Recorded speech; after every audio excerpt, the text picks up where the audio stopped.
네, 오세훈 서울시장과 박경석 전국장애인 차별철폐연대 대표가 어제 면담을 가졌습니다. 이 자리에서 여러 가지 이야기가 나왔다고 하는데요. 박경석 전 장애인 대표 전화 연결해서 어떤 이야기가 오갔는지 좀 자세히 들어보도록 하겠습니다. 나오 계시죠? 네, 안녕하십니까. 네. 반갑습니다. 애당초 면담 시간이 30분으로 예정이 되어 있었는데 한 50분가량 진행이 됐다면서요. 네, 그렇습니다. 애당초 원래 1시간을 약속했었는데요. 장애인 단체끼리 갈라야 한다고 해서 30분으로 줄였는데 이야기하다 보니까 50분이 됐죠. 아무튼 그러면 대표님 입장에서는 하고 싶은 말씀 다 하셨어요? 너무 짧은 시간이었고 충분히 설명이 필요했던 문제인 것 같아요. 인식의 차이가 매우 큰데요. 객관적인 사실조차도 왜곡하고 있는 것들이 있고요. 그리고 유엔 장애인 권리 협약에서 대한민국 정부에게 권고한 내용조차도 부정하고 있는 상황을 어떻게 짧은 시간에 설명할 수 있었겠습니까? 그럼에도 불구하고 대화를 통해서 사회적인 해결을 원했는데 좀 아쉽습니다. 그러면 그 시각차, 입장차는 전혀 좁혀지지 않은 겁니까? 기본적인 사실에 대한 부분들을 부정하고 있으니까 거기서부터 시작을 해야 되는데 그래서 이후 이 부분에 대해서는 저희가 좀 밝히고 이야기하려고 합니다. 오세훈 시장이 이 전장애인이 자신의 입장을 주장할 수는 있다고 본다. 그런데 왜 그 수단으로 지하철이냐 이렇게 주장을 했다고 하던데 맞습니까? 예. 그렇게 주장했고요. 그럼 따로 왜 지하철은 안 되느냐라고도 물을 수 있지 않습니까? 그러면 왜 버스는 됩니까? 아니면 국회, 도로 이런 모든 부분들이 다 열려있는 공간인데 왜 지하철은 안 되는가에 대한 답은 없죠.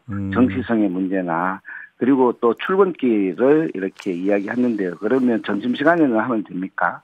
이런 것들이 전혀 저는 이것에 대한 본질의 문제들을 보지 않고 자꾸 예를 들어서 달을 봐야 되는데 손가락만 보게 만드는 이런 대화가 정말 사회적 해결을 위한 책임 있는 자세인가를 묻고 싶습니다. 그러면 지금 그 대표님 말씀은 그 반문을 혹시 오세훈 시장한테 했습니까?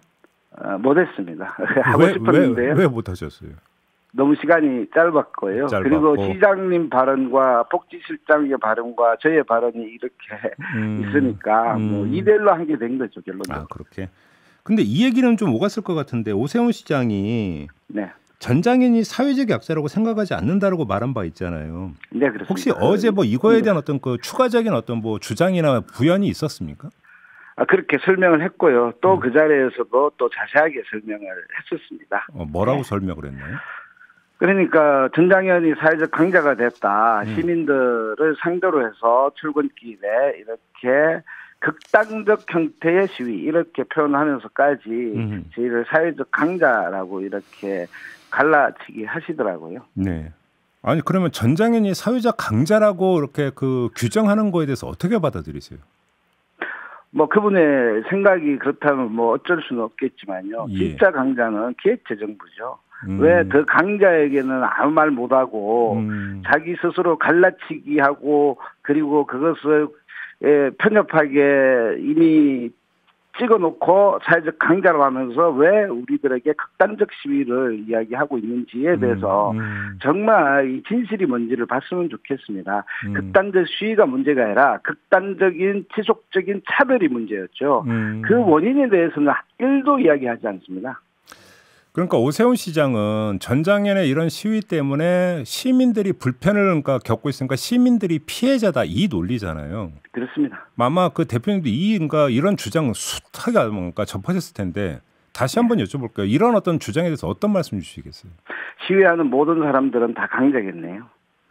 이 집회와 시위에 대해서 일정 정도의 시민들의 불편함이 있지 않나요? 시위의 목표가 그것 아닙니까? 네. 그렇게 그 논리면 시위하는 모든 사람은 사회적 강자고요. 그래서 약간의 이 불편함을 겪게 되는 사람들은 다 더 약자고요. 그것을 방조하고 그 원인을 제공한 사람들은 뭘까요? 그들은 이 주범 아닙니까? 근데 오세훈 시장은 또 아마 이런 것 같아요. 그러니까 아니 불법 행위인데 불법 행위를 했는데도 처벌을 안 받는 거 이거 강자 아니냐 아마 이런 논리인 것 같은데. 저희가 2001년도부터 오이대역에서 리프트 타고 장애인이 떨어져 죽고 나는데 22년을 거쳤습니다. 예. 수많은 벌금을 냈고요. 구속도 되기도 했고요. 예. 그리고 그때마다 저희는 애누리 없이 사법처리 다 당했습니다. 그래. 지금도 27명이 지금 기소대가 있고요.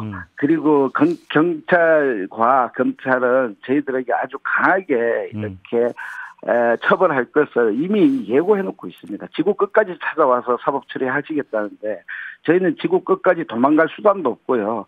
그래서 지금까지 저희는 그렇게 무릎쓰는 수사까지 이야기했던 문제들에 대해서는 삭제해버리고요.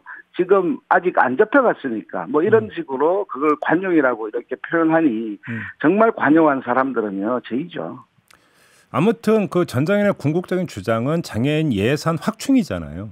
그렇습니다. 예산 문제는 혹시 거론이 됐습니까? 어제 그 자리에서?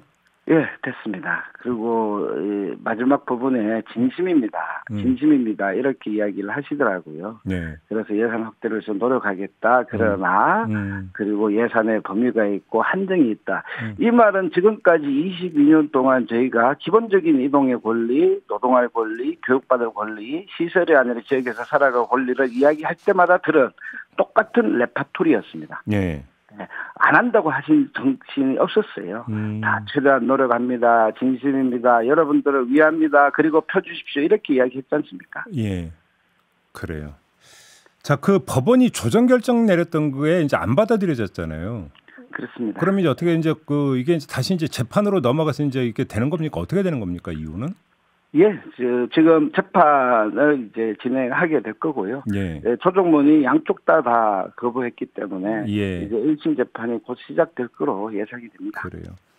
알겠습니다. 아무튼 그러면 어제 그 면담 자리에서 뭐 이견이 좁혀진 건 없고 그러면 일단 이제 관심사가 그러니까 전 장인의 시위 재개 여부잖아요. 네, 그렇습니다. 혹시 결정 내리셨습니까? 어떻게 할지? 예. 어제 마치고 동료들과 같이 정말 진지하게 생각했고요. 저희는 오늘 좀 이따가 입장을 밝힐 건데요.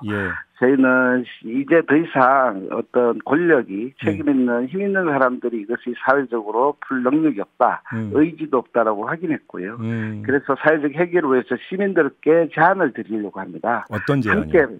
함께 풀어주십시오. 저희가 이야기하는 원인에 대해서 그 책임 있는 기획재정부와 서울시 애들에게 이야기해 주십시오. 그리고 일주를 저희는 기다릴 겁니다. 일주일을? 그래서 일주 다음 주 월요일 정도 13일까지 저희는 지하철 해화역에서 선전전을 하면서 거기에 머물면서 저희는 그때까지 기다리면서 시민들께 풀어줄 것을 요청드리려고 합니다. 선전전을 하는데 그러면 탑승 시위는 일주일 동안 안 한다 이런 말씀이신가요? 네, 탑승은 하지 않고요. 기다리면서 시민들 이제 더 이상 그 국가 권력이 그리고 정치가 풀 수 있는 이러한 사항들을 넘어서 시민들께서 직접 풀어주셔야 된다고 생각합니다. 저희들을 협박하고 그리고 혐오하고 갈라치는 이러한 권력에 눌리지 마시고 정말 손가락만 보지 마시고 달을 보면서 그리고 이 문제를 시민의 힘으로 한번 풀어주십시오. 알겠습니다. 저희는 22년을 거쳐도 장애인이 시민의 동등한 권리조차 보장받지 못하고 있습니다. 알겠습니다. 이러면서 좀 호소드리고요. 같이 좀 진짜 강자인 기획재정부에게 이야기해 주실 것을 좀 대표님 그럼 마지막으로 그 예산 확충 관련해서 한번 질문을 이렇게 드려볼게요. 올해 예산 이미 다 그 국회에서 통과됐고 그렇습니다.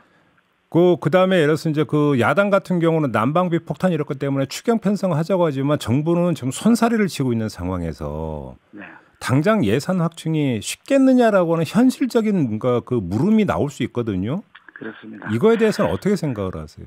저희는 23년도에는 예산이 보장 안 될 거라고 생각하고요. 지도 태도처럼. 그렇지만 24년은 달라져야 될 거 아닙니까? 네.